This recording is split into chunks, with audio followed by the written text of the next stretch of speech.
graça e a paz do Senhor e Salvador Jesus Cristo. Amém. Esther, capítulo 10.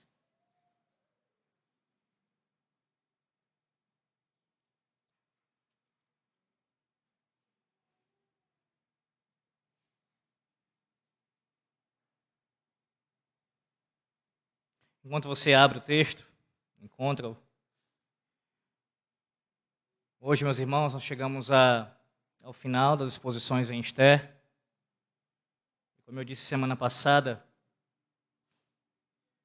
esse capítulo 10 ele poderia ser pregado juntamente com o 9. E via de regra é isso que muitos pregadores fazem, eles pregam o capítulo 10 juntamente com o capítulo 9. Mas pelo fato de eu ter precisado enfocar algumas coisas no capítulo 9, especialmente a segunda parte daquele capítulo, eu vi que, mesmo sendo um capítulo pequeno, o 10, então teríamos poucas coisas para serem faladas em comparação ao capítulo 9, ainda assim, os irmãos estão lembrados, o capítulo 9 tomou muito tempo do culto, o sermão foi bastante longo. Então, por isso também, eu resolvi fazer esse sermão separado. Uma outra razão, vocês vão entender agora, devido a essa ideia de fechamento aqui está presente, eu querer fazer algo específico nessa manhã com esse fechamento. Bem, capítulo 10 de Esther, versículos 1 a 3, assim diz a palavra do Senhor nosso Deus. Depois disto, o rei Assuero impôs tributos sobre a terra e sobre as terras do mar, quanto aos mais atos do seu poder e do seu valor, e ao relatório completo da grandeza de Mordecai, a quem o rei exaltou. Porventura não estão escritos no livro da história dos reis da Média e da Pérsia? Pois o judeu Mordecai foi o segundo depois do rei Assuero, e grande para com os judeus, e estimado pela multidão de seus irmãos, tendo procurado o bem-estar do seu povo, e trabalhado pela prosperidade de todo o povo da sua raça. Amém. Oremos mais uma vez. Ó Deus, obrigado, Senhor. Obrigado por chegarmos até aqui. Chegarmos até aqui nesse momento em que iremos expor o último capítulo desse livro tão precioso. Obrigado, Senhor Deus, por ter falado conosco durante todas essas exposições e mais uma vez te pedimos que faça o mesmo. Por tua graça, por tua misericórdia, fala conosco nessa manhã. Glorifica o teu nome nessa manhã, ó Deus. E que nós vejamos que no final deste enredo aqui, no final dessa história, o Senhor nos mostra aqui que mesmo apesar das dificuldades, da dura realidade que é viver neste mundo, convivendo com esses reinos ímpios, o Senhor nos dá esperança, sim, para olharmos para o futuro e continuarmos confiando em Ti, que rege toda a história. Oramos, ó Deus, em nome do Senhor Jesus Cristo. Amém. Qual é a melhor forma de terminar uma história? Talvez você seja daqueles que gosta de um final surpreendente, quando se trata de literatura, de filmes, de séries, aquele final que ninguém espera, aquele final que pega todos de surpresa. Talvez você seja até daqueles que gosta de uma surpresa tão grande que até mesmo o protagonista morre no final. Eu tenho alguns traumas, entre aspas, traumas aqui com relação a isso, meus irmãos.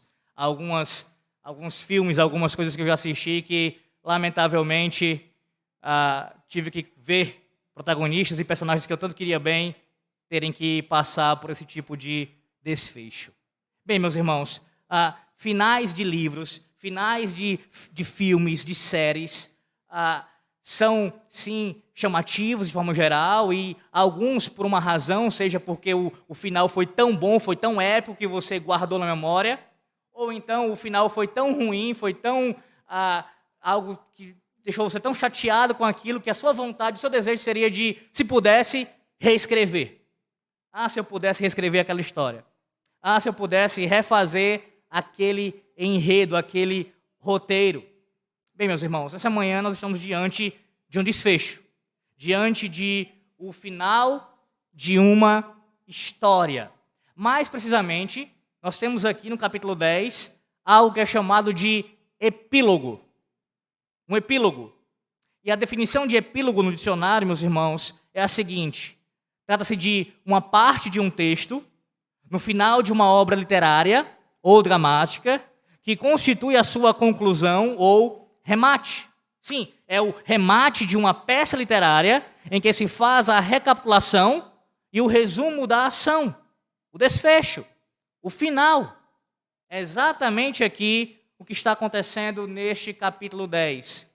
O desfecho, a conclusão de uma história que nós acompanhamos nos últimos 3 meses. E nessa história, nós aprenderemos que no final deste enredo, do enredo deste livro, o Senhor Deus, ele lembra ao seu povo a dura realidade que é ainda viver entre os reinos deste mundo. Mas também ele enche o seu coração, o coração do seu povo, de esperança, na exaltação daquele que assenta-se à destra da majestade. Vou repetir. No final de todo esse enredo, nesse desfecho aqui do capítulo 10, o Senhor Deus nos lembra, ele lembra ao seu povo a dura realidade que é ainda ter que conviver com os reinos deste mundo. Mas ao mesmo tempo ele também nos enche o coração de esperança. Esperança na pessoa daquele que assenta-se à destra da majestade. Bem, hoje pela manhã, apesar de eu citar a proposição principal aqui e aparentemente ser um sermão semelhante aos outros, eu quero fazer algo diferente nesse início. Na verdade, que vai tomar um bom tempo do sermão, que é exatamente uma recapitulação do que nós ouvimos nos últimos 3 meses. E não se assuste com isso, eu procurarei ser breve em nossa recapitulação aqui. Em primeiro lugar, eu quero lhe lembrar que os reinos deste mundo, eles possuem aparente glória e força, mas, na verdade, não passam de fúteis e frágeis. Aprendemos isso no capítulo 1 de Esté. Os reinos deste mundo, eles possuem uma aparente glória e força, mas eles não passam de fúteis e frágeis. Eles não possuem capacidade para realizar toda a sua vontade, como nós vimos no capítulo 1. Você lembra que Assuero, por mais poder que ele tivesse, por mais autoridade que ele tivesse em seu domínio, ainda assim, ele não conseguiu fazer com que sua mulher, sua esposa, se submetesse a todos os seus caprichos. Também vimos que, a despeito dos sábios deste mundo se arrogarem como sábios, como espertos, inteligentes, que foi o caso dos sábios ali do reino da Pérsia, eles não passam de ignorantes. Vocês lembram o que foi que eles fizeram no capítulo 1? Deram um conselho absurdo para o rei Assuero, que resultou no banimento da sua esposa e também no abrir ali espaço para chamar uma nova esposa. Nesse caso, na verdade, uma busca por várias mulheres, que aconteceu no capítulo 2, atrás de uma única mulher, para substituir a rainha. Diante dessa realidade, essa verdade que você já ouviu na exposição do capítulo 1 e que você é lembrado nessa manhã, que é uma verdade exposta no livro de Esté, ou seja, de que os reinos deste mundo só têm uma glória aparente, uma força aparente. Como é que você ainda pode, se esse é o seu caso, admirar todas essas coisas? Nós aprendemos com o livro de Esté, meus irmãos, logo nesse primeiro sermão, que além de nós não podermos nos impressionar com essas coisas, nós devemos, e além disso, devemos rir dessa aparente glória, dessa aparente força, dessa futilidade que eles de fato apresentam. Os reinos deste mundo, meus irmãos, eles são semelhantes a castelos de cartas. Menos do que um sopro é suficiente para fazê-los desabar. Portanto, quando você pensar no livro de Esté, lembre-se disso. Os reinos deste mundo, eles devem ser motivo, alvo do seu riso. Você deve rir dessa futilidade que eles possuem. Lembre-se do que diz a palavra de Deus em Apocalipse, capítulo 11, versículo 15. Diz assim: o 7º anjo tocou a trombeta e houve no céu grandes vozes dizendo: o reino do mundo se tornou de nosso Senhor e do seu Cristo, e ele reinará pelos séculos dos séculos. Isto é o que deve impressionar você nessa manhã. Você deve ficar maravilhado, não com os reinos deste mundo, mas com o reinado mediador de Cristo. Não com os assueros dessa era, mas com Cristo, que reina agora e para todo sempre. Em segundo lugar, nós aprendemos que os reinos deste mundo, eles são ímpios e tentam nos assimilar. Mas precisamos resistir e aproveitar as oportunidades de fazer o bem, mesmo àqueles que não merecem. Sim, esses reinos, eles são perversos. Você lembra a busca ali desenfreada dos subalternos de Assuero para aumentar o seu harém. Algo terrível, mulheres sendo capturadas, assim como também homens foram em outro momento. Capturados para quê? Para servirem aos caprichos do rei, inclusive, no caso das mulheres, caprichos de ordem sexual. Sim, isso é uma marca desses reinos. Busca por poder, busca por dinheiro, prática da injustiça, não há uma preocupação com os necessitados. É isso que eles fazem, esses ímpios. Eles não estão preocupados com os seus liderados, com os seus súditos. Eles querem apenas pensar no seu bel prazer, porque eles são ímpios, são perversos. Eles procuram, além disso, assimilar todos aqueles que estão ao seu redor, seja pela força do seu braço, pela imposição ali, obrigatória, compulsória, ou através do argumento, através das suas filosofias. Eu pergunto a você nessa manhã, mais uma vez, acerca disso. Você tem resistido a esse ataque do império do mal? Depois de ouvir como Esté e Mordecai se deixaram assimilar, como é que você reage agora com relação a isso? Sem mencionar o resto do povo, que ficou ali na Pérsia, mesmo podendo voltar para a Terra Prometida, sendo assimilados pela cultura persa. Você ainda insiste em se relacionar de forma pecaminosa com os ímpios desse mundo? Você acabou de ouvir a palavra de Deus sendo lida em 2 Coríntios capítulo 6. Paulo diz claramente que não pode existir associação dessa natureza, desse tipo, entre crentes e ímpios, entre aqueles que são de Cristo e aqueles que são do diabo. Talvez você use como subterfúgio seus argumentos, dizendo o seguinte: se eu não me relacionar com o ímpio, Alex, o próprio Paulo vai dizer que eu tenho que sair desse mundo. Como é que eu não posso me relacionar com o ímpio? Ora, a palavra de Deus não proíbe o relacionamento com o ímpio num certo nível, senão ela estaria se contradizendo. É claro que existe um sentido em que o relacionamento com o seu próximo, mesmo sendo ímpio, deve existir, mas há limites que a própria Escritura Sagrada coloca. E nesse caso aqui, os limites são muito claros. Dentre eles, você não pode jamais ser assimilado pela cultura pagã, por aquilo que claramente se opõe à palavra de Deus, que vai contra a palavra de Deus. Você tem que resistir e não ser assimilado. E não ser assimilado.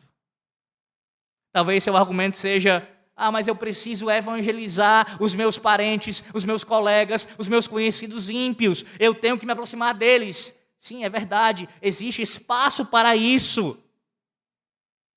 Mas isso não significa você se fazer um ímpio. Sentar, como diz o salmista, no Salmo 1, na roda dos escarnecedores, sendo influenciado por eles. Não fazendo diferença, mas sendo assimilado pelo comportamento deles. Lembre-se do que diz a palavra de Deus. Tiago, capítulo 4, versículo 4 diz: infiéis, não compreendeis que a amizade do mundo é inimizade de Deus? É inimiga de Deus, a amizade com o mundo, melhor dizendo. Aquele, pois, que quiser ser amigo do mundo, constitui-se inimigo de Deus. Não tem como conciliar. Isto é irreconciliável. Ser amigo do mundo, amar o mundanismo, é necessariamente se colocar em oposição ao Deus Santo. Não dá para conciliar as duas coisas. Esqueça isso. Aquele ditado que nós ouvimos desde o início da nossa fé, você já deve ter ouvido isso muitas vezes, é o tal do crente Raimundo, um pé na igreja e um pé no mundo. O crente Raimundo tem os 2 pés no inferno. É isso que a Bíblia diz. Não há como nós tentarmos fazer um concubinato disso. Não há. Não há. E Esther, o livro de Esther nos ensina isso também. Resista. Não seja assimilado.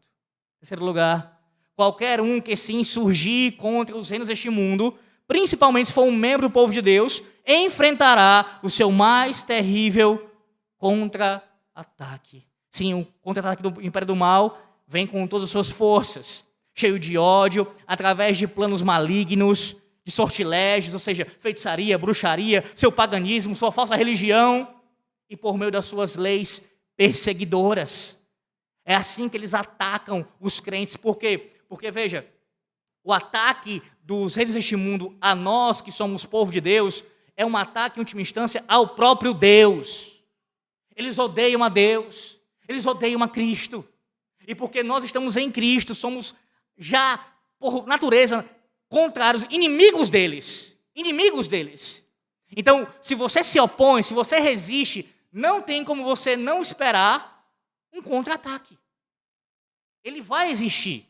E ele virá com ódio, com força, com suas espertezas. Isso vai acontecer no seu trabalho, isso vai acontecer no seu contexto familiar, entre os seus parentes ímpios, entre seus vizinhos. Isso pode acontecer até mesmo no local da igreja, pessoas ímpias não convertidas no meio da igreja. Isso pode acontecer, isso vai acontecer em algum nível durante a sua vida.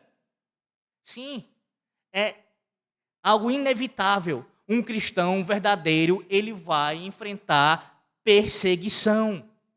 Nós sabemos que há níveis diferentes de perseguição. O Senhor Deus, em sua soberania, com relação a algumas pessoas, a alguns grupos, ele faz eles passarem mais, outras menos. Mas o fato é que em algum nível ela vai existir. Se você professa a fé em Cristo de forma sincera e verdadeira. Não tem como.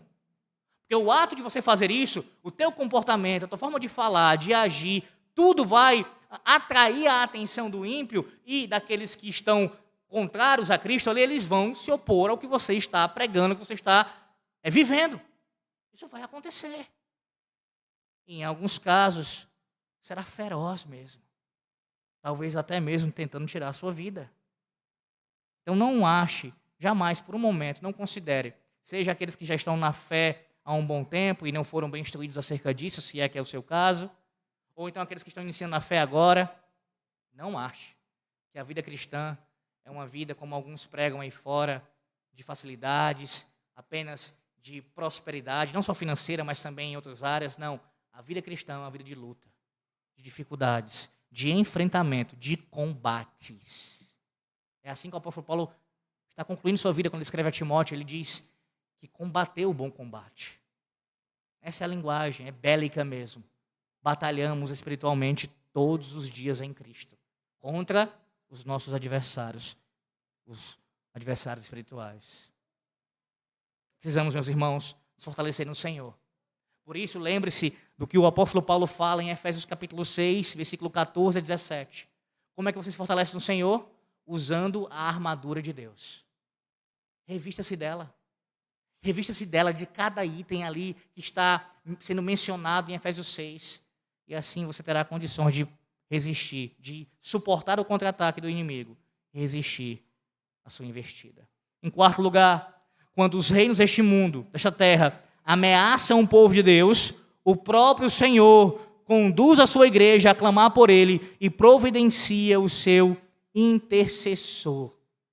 Sim, essa é uma outra ferramenta, esse meio de graça poderosíssimo. Quando os reinos deste mundo estão atacando a nós, o diabo enfurecido, você corre para Deus em oração. Não que você não vai correr apenas nesse momento, você deve ter uma vida, cultivar uma vida diariamente de oração.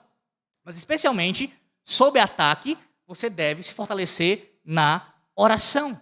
E na oração, meus irmãos, individual, na oração no contexto familiar e na oração também pública, do culto solene e das reuniões de oração. É dessa maneira que você vai ter fortalecimento contra o inimigo. Como é que anda a sua vida de oração? Como é que anda?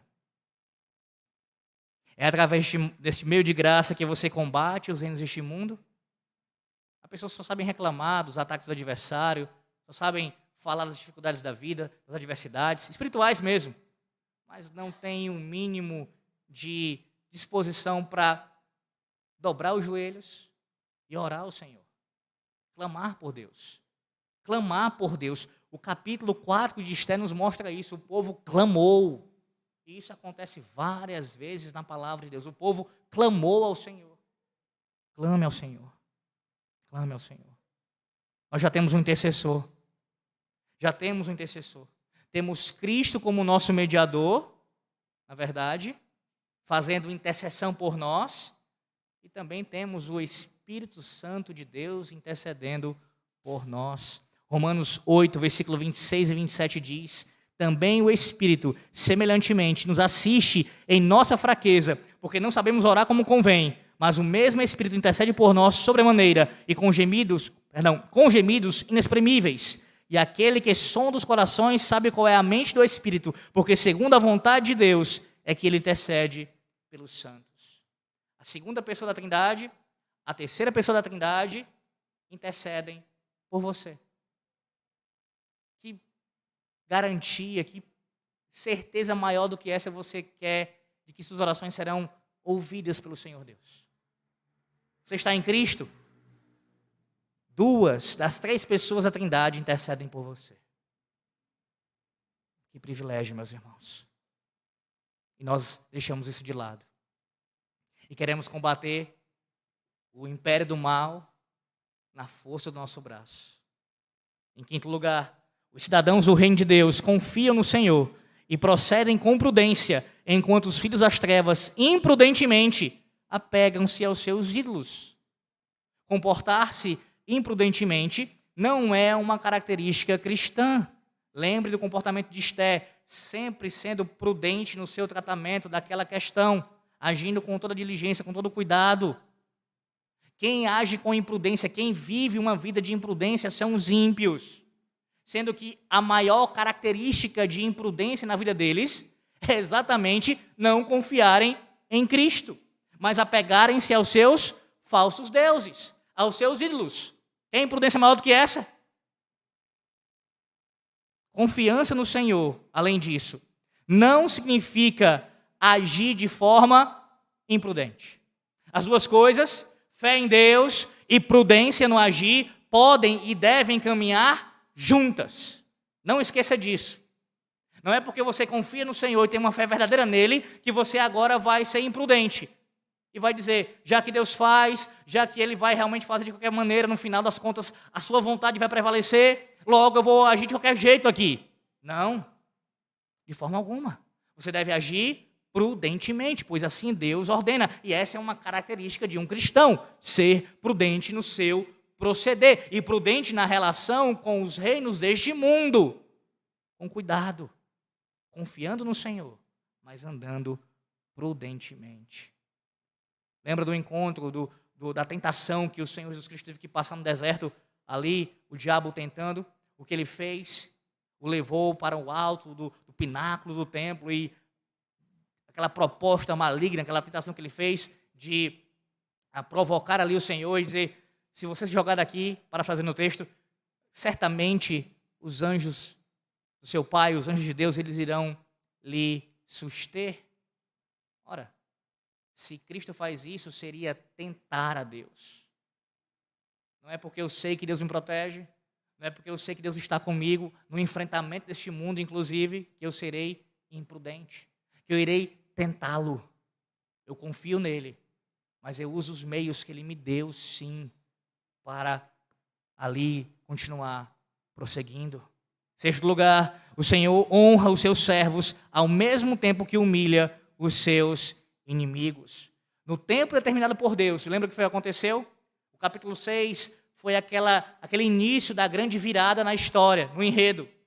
O Senhor faz com que Assuero não venha dormir, ele fica com insônia a noite inteira, e dali em diante todo o processo de reviravolta começa a acontecer pela boa mão do Senhor, que desde o início está guiando a história e se manifesta agora ainda mais claramente, intervindo naquela história. No tempo determinado, Deus começou a exaltar Mordecai e a humilhar Amã. Há um dia, meus irmãos, marcado pelo próprio Deus, para que a honra prometida ao seu povo e a humilhação destinada aos seus inimigos aconteça. E não, você não deve achar que toda humilhação que você passa nessa terra, necessariamente você será exaltado nessa terra, você terá uma mudança nessa terra, naquele estado de humilhação. Não significa isso. Pode acontecer. Deus pode fazer isso com você, como fez com Mordecai, mas não necessariamente. Todavia, certamente, se você faz parte do povo de Deus, a honra que o Senhor Deus dará ao seu povo naquele grande dia, você vai receber também. E verá os inimigos do Senhor sendo completamente humilhados. Mas essa honra não é por sua causa, não é pelos meus méritos, não é pelo que você fez, é simplesmente por causa de Cristo. Você lembra do que aconteceu naquele capítulo 6, no final dele? É dito que Mordecai, ele era da semente dos judeus. Ele fazia parte da promessa que Deus deu à semente abraâmica. Gênesis 17, versículo 7 diz: estabelecerei a minha aliança entre mim e ti, e a tua descendência no decurso das suas gerações, aliança perpétua para ser o teu Deus e da tua descendência. É por fazermos parte do povo do pacto. É por estarmos ligados à semente santa que é Cristo, ao próprio descendente. É por estarmos unidos a Ele que seremos honrados por Deus. Sétimo lugar, a ira de Deus cai sobre todos os seus inimigos. O que aconteceu com Amã, meus irmãos, serve perfeitamente como um tipo do que acontecerá com todos os inimigos de Cristo, inclusive o papado. Portanto, por mais que haja enorme oposição ao Evangelho, o reino de Deus continua avançando e um dia aquele que governa todas as coisas derramará sua ira sobre a cabeça de seus adversários, inclusive o anticristo. Apocalipse 19, versículo 11 a 20 diz assim: o final já do texto, versículo 19.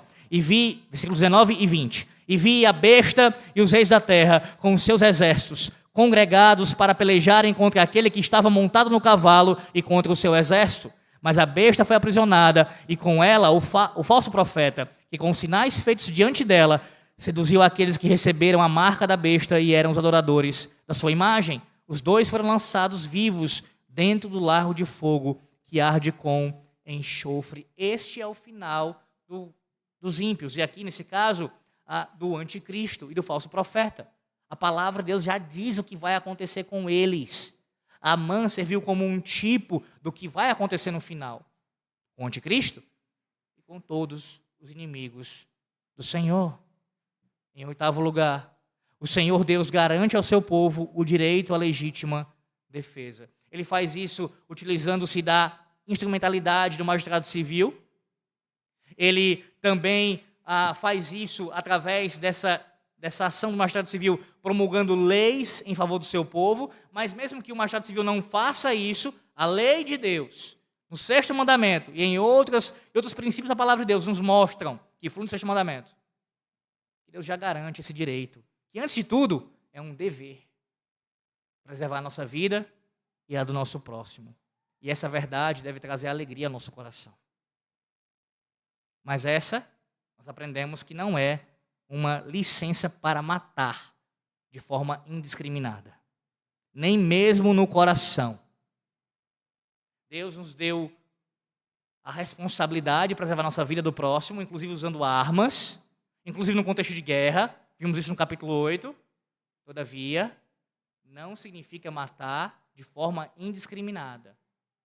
É matar quando há a sua vida sendo ameaçada ou há alguém debaixo da sua responsabilidade, ou seja, em legítima defesa. Quem pode matar também é o magistrado civil, aplicando a pena de morte para os casos que devem receber pena de morte. E no contexto de uma guerra justa, de uma guerra de fato que precisa acontecer, que é inevitável. Nesses casos, a morte pode acontecer. Mas isso cumprindo o mandamento de Deus e não enchendo o coração de ódio contra os inimigos. 1 João capítulo 3, versículo 15 diz: todo aquele que odeia o seu irmão é assassino. Ora, vós sabeis que todo assassino não tem a vida eterna permanente em si. Como eu falei no capítulo 8, há muitas pessoas que defendem o direito às armas, o direito que é legítimo, sim, à luz da palavra de Deus, a defender a vida usando desses instrumentos, mas que acabam incorrendo num outro pecado. Não pecam como os pacifistas, mas pecam em odiar os seus algozes, matando no coração os seus adversários, odiando mesmo. Cuidado com isso. Deus nos deu esse mandamento, mas a gente não pode usá-lo como qualquer outro mandamento, como bem nós queremos, como nós desejamos, de forma pecaminosa. Não, é como Deus ordena. Em nono lugar, o Senhor Deus soberanamente conduz o seu povo ao triunfo sobre os seus inimigos, e o seu povo responde-o com ações de graças. É verdade que enquanto nós estamos nessa terra, experimentamos assim alguns momentos de vitória. Não é só fracasso, não é só derrota. O povo de Deus tem vários momentos de vitória nessa terra. Vários momentos. O que aconteceu aqui em Esté é um exemplo disso.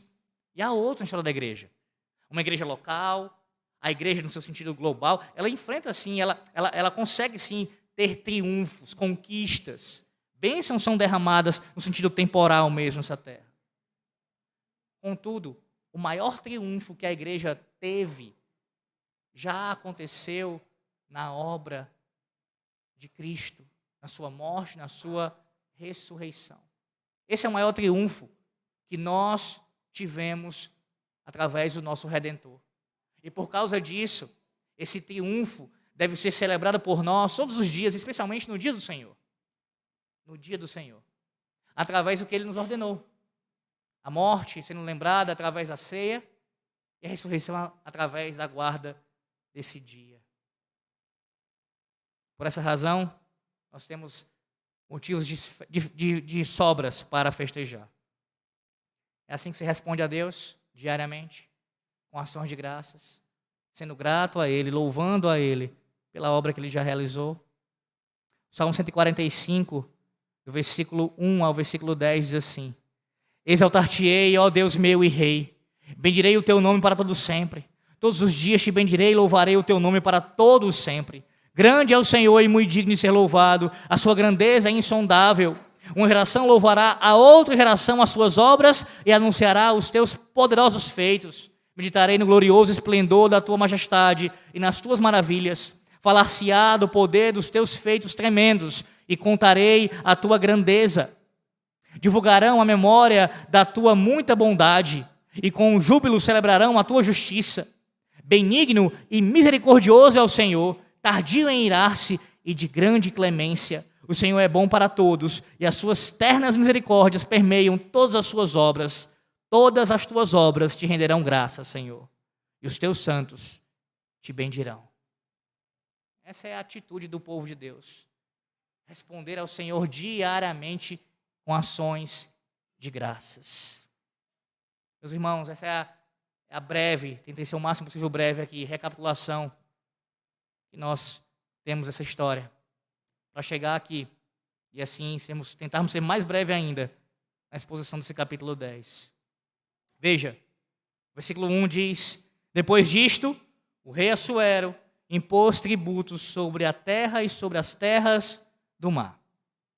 Diferente do que alguns defendem, e há muitos em nossos dias que defendem tal bobagem, tal besterol, a Bíblia não é contra a existência do imposto em si mesmo. Tem alguns indivíduos que falam isso, né? Imposto é roubo. Imposto é roubo. Falar esse tipo de coisa é contrariar claramente o ensino da palavra de Deus. Leia depois, se você já leu, então, leia com mais calma, medite. E, de fato, creia no que a palavra de Deus diz. Mateus 17, versículo 24 a 27. O próprio Cristo ordena o pagamento de imposto. Ou Romanos capítulo 13, versículo 7, que o apóstolo Paulo também ordena o pagamento de imposto. De forma alguma, um cristão pode se posicionar contra a existência do imposto em si, como se a existência dele fosse pecado. A palavra de Deus não condena isso, ela condena o abuso. E, obviamente, a desonestidade por parte do governo no tocante à administração desse dinheiro. O que poderia ser muito bem visto nos dias aqui do Império Persa. E também pode ser visto em nossos dias. Governos que utilizam-se disso, do imposto, para dar um fim não legítimo a esse dinheiro. Mas não é porque o governo tem essa atitude pecaminosa e utiliza-se, inclusive, de abuso, que o cristão tem a legalidade, tem a permissão para sonegar impostos. De um extremo a outro, o indivíduo que faz isso. Mas o ponto principal aqui, nesse versículo 1, é que o aumento dos impostos lembra aos leitores, primeiros leitores do livro de Esther e a nós, a igreja de nossos dias também, que nós não podemos esperar plena felicidade ainda vivendo, ainda tendo que conviver com os reinos deste mundo. Você viu que no capítulo 9 eles foram ali festejar, adorar a Deus, aquela ação de graça sendo feita. Então há uma de festa, há uma de alegria, e parece que a história está acabando e está tudo bem, mas olha o desfecho aqui. Você escreveria um desfecho assim? Como é que pode? De repente há uma inserção aqui, uma notícia é dada que não é nada boa. Aumento de impostos aqui. Sim, o Senhor nos lembra que por mais que tenhamos triunfos nessa terra, por mais vitórias que alcancemos como povo de Deus aqui nessa terra, não haverá plena felicidade aqui. Pare de alimentar isso no seu coração. Pare. Saúde perfeita, condição financeira perfeita, realização profissional perfeita, família perfeita, tudo perfeito. Não haverá plena felicidade aqui. Não haverá. Sempre terá algum problema para ser solucionado. Sempre aparecerá algum tipo de dificuldade que você vai ter que enfrentar nessa terra. Não é aqui que você deve depositar a sua esperança. Mas observe que o texto ele não para aí. E louvado seja Deus por isso. Há sim um tom de esperança aqui nesse texto. O versículo de número 2 e 3 nos mostra isso. Quanto aos mais atos do seu poder, do seu valor, e ao relatório completo da grandeza de Mordecai, a quem o rei exaltou, porventura não estão escritos no livro da história dos reis da Média e da Pérsia? Pois o judeu Mordecai foi o segundo depois do rei Assuero, e grande para com os judeus, e estimado pela multidão de seus irmãos, tendo procurado o bem-estar do seu povo e trabalhado pela prosperidade de todo o povo da sua raça. O nome de Mordecai, meus irmãos, como já vimos isso acontecer desde o capítulo 8, é tão exaltado que é registrado na história dos persas, os medo-persas, e também, e principalmente, na história da revelação bíblica. O segundo homem da Pérsia, aquele homem que você lembra como ele estava no início da história, veio concluir a história aqui, pelo menos a história desse livro aqui, à direita do rei. Isso te lembra alguma coisa nessa manhã? Eis a nossa esperança. Apesar de ainda não convivermos, apesar de termos que conviver com esses reinos, temos Cristo governando à destra do Pai. Essa é a sua esperança. Mordecai aqui aponta para Cristo nesse sentido. Os impostos aumentam, as dificuldades sobrevêm, mesmo num clima de festa, mesmo no momento de comemorar. E aí nós somos lembrados. A nossa felicidade não está aqui. Mas olhe e lembre-se daquele que está à destra da majestade. É nele que está a sua esperança. Preciso concluir com um tema importantíssimo desse livro aqui. Você viu que o nome de Mordecai foi exaltado. O seu nome foi conhecido. E por falar em nome, há um nome que em momento algum aparece durante toda a história do livro de Esther. Você conhece a história, você já leu antes essas exposições e que agora leu mais uma vez e ouviu as pregações. Você já sabe do que eu estou falando. há um nome de um personagem que não aparece aqui em momento algum, o seu nome sendo descrito, sendo citado.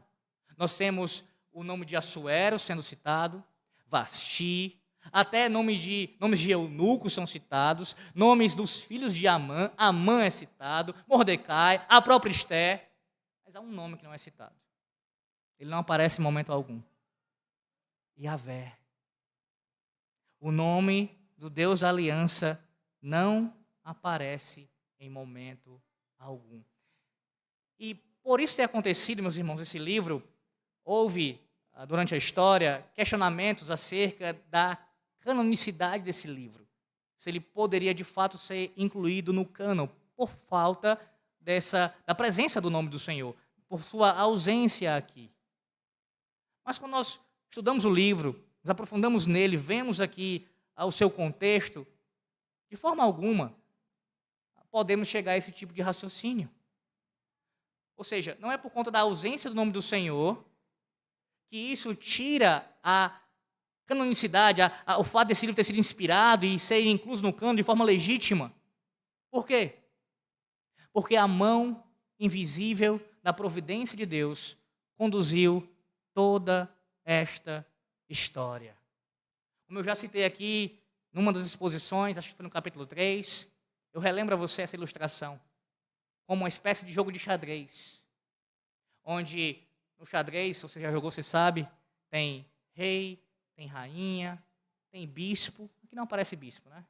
Tem cavalos, tem peões, tem torres, mas usando aqui analogia de forma limitada, claro, quando Satanás moveu a sua peça ali, Amã, Deus moveu também as suas peças. De maneira alguma, Amã, ou melhor dizendo, o diabo, estava no controle das suas jogadas, no controle das suas ações em última instância. Até mesmo toda a ação do maligno estava debaixo do senhorio do Deus Todo-Poderoso. Isso aconteceu o tempo inteiro.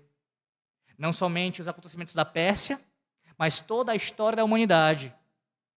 Ele escreveu o roteiro, aqui, dessa história. E de toda a história do universo.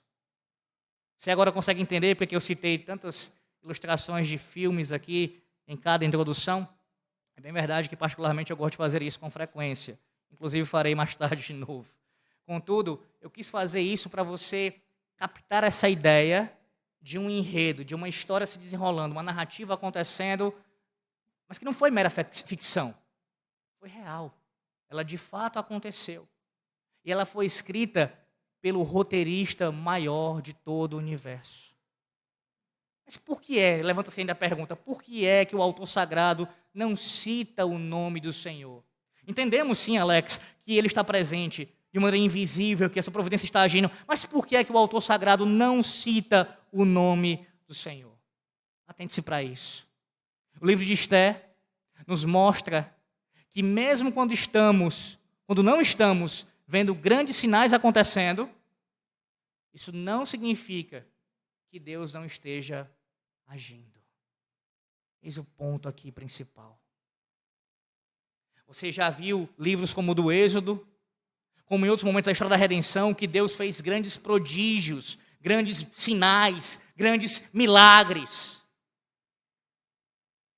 Mas isso não acontece em Esther. Aqui é o comum. Aqui é o ordinário. É o dia a dia. Ordinariamente, meus irmãos, é assim que Deus trabalha, como está aqui descrito no livro de Esther. Nos detalhes, mas de forma comum. O enredo escrito de forma perfeita, bem amarradinho, sem pontas soltas, sem furos. Há momentos de alegria, mas também de tristeza. Tem vilões, tem grandes viradas. E, principalmente, tem a garantia de que o final é feliz. Porque ele conduz a história. E se não é um final feliz, é simples. É porque ainda não é o final. Ainda não é o final. Eu quero que você vá para o Salmo 77. Salmo 77, para você ter essa ideia melhor ainda mensurada. Veja, Salmo 77. Como Deus governa todas as coisas de maneira invisível, a história, tudo quanto acontece, e de maneira ordinária Ele vai guiando as coisas, e nós podemos confiar sim que Ele está no controle. Eu lerei apenas o versículo 19 e 20. Depois você lê com calma em casa, do 1 ao 18. O salmo inteiro. Lerei só o 19 e o 20. Pelo mar foi o teu caminho, as tuas veredas pelas grandes águas, e não se descobrem os teus vestígios. O teu povo, tu o conduziste, como rebanho, pelas mãos de Moisés e de Arão. Deus está cuidando de nós, mesmo quando nós não enxergamos as suas pegadas. É isso que o livro de Esther nos ensina, e esse salmo reverbera essa verdade aqui. Você pode não estar vendo nada, não tem sinal de nada, não tem prodígio algum acontecendo, é o comum, é o ordinário. Porque, entenda, se você olhar a história do livro de Esther todinha, lê-la com esse olhar sem ver ali o sobrenatural acontecendo, vendo só a história pela história, você vai ver que foram ações comuns, isso pode acontecer. Um rei que tem uma insônia, uma mulher que fala com seu marido, ainda que com todo aquele contexto de dificuldade, para poder pedir-lhe um favor, são coisas que não tem nenhum tipo de absurdo, nenhum tipo de coisa extraordinária assim acontecendo, não há um poder, não há um fogo caindo do céu, não há um mar se abrindo, não há coisas assim acontecendo, há coisas comuns acontecendo. Mas essas coisas comuns, esses detalhes, Deus estava guiando cada um desses detalhes. Cada um desses detalhes. E o livro de Esther, não mencionando o nome de Deus, nos lembra essa verdade, meus irmãos. Que é assim que o Senhor Deus trabalha. Você não vê nada, você continua caminhando pela fé, sem enxergar nada nesse sentido, tá? Mas o Senhor está conduzindo todas as coisas. Mas veja o que o Salmo diz no seu final mesmo. As pegadas de Deus, elas não poderiam ser vistas. Mas o Senhor nunca deixa o seu povo desamparado. Os seus ministros estavam lá conduzindo o povo e ajudando o povo. Moisés e Arão. Moisés e Arão. Deus nunca deixa a sua igreja sem amparo. Nunca. Nunca. O fato de você estar ouvindo a palavra de Deus sendo pregada nessa manhã, hoje, a despeito de não ser um ministro ordenado ainda, é Deus lembrando a você que você não está desamparado nessa terra. Não está desamparado nessa terra. O Senhor Deus te lembra isso. Você não está desamparado. Eu conduzo a história. Eu guio todas as coisas, inclusive a sua vida particularmente, nos mínimos detalhes. Por isso mesmo, não há motivo para se afligir. Não há motivo para desconfiança. Pelo contrário, devemos descansar na bendita providência de Deus. Como diz no capítulo 5 da nossa confissão de fé, no seu último parágrafo, que diz assim: uma providência de Deus se estende, em geral, a todas as criaturas, assim, de um modo muito especial, Ele cuida de sua igreja e tudo dispõe para o bem dela. Foi o que Deus fez pelo seu povo na Pérsia. Ele preservou a sua igreja. Ele preservou a semente santa. Ele tem feito em nossos dias também, meus irmãos. Por isso, lembre-se dessa verdade. Mesmo quando você não enxergar as pegadas do Senhor, Ele está presente, cuidando de você. Lembrando você que a realidade desse mundo é cruel, sim. Que não dá para esperar a felicidade plena aqui. Mas enchendo seu coração de esperança todos os dias. Para que você olhe, ou melhor dizendo, Ele faz isso através do exaltado. Daquele que se assenta à sua destra. O Cristo Todo-Poderoso. Descanse nessa verdade nessa manhã. Em nome do Senhor Jesus Cristo. Amém. Oremos. Senhor nosso Deus, te agradecemos pela Tua palavra. E por toda a série que nós aqui ouvimos, Senhor. Aplica em nossos corações. Que descansemos em Tua providência.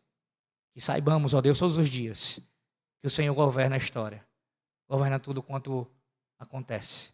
Não há nada que fuja à Tua soberania, Senhor. E que isso seja motivo sempre de alegria em nosso coração e de esperança esperança firmada no nosso Redentor. Oramos em nome dele, o Senhor Jesus Cristo. Amém.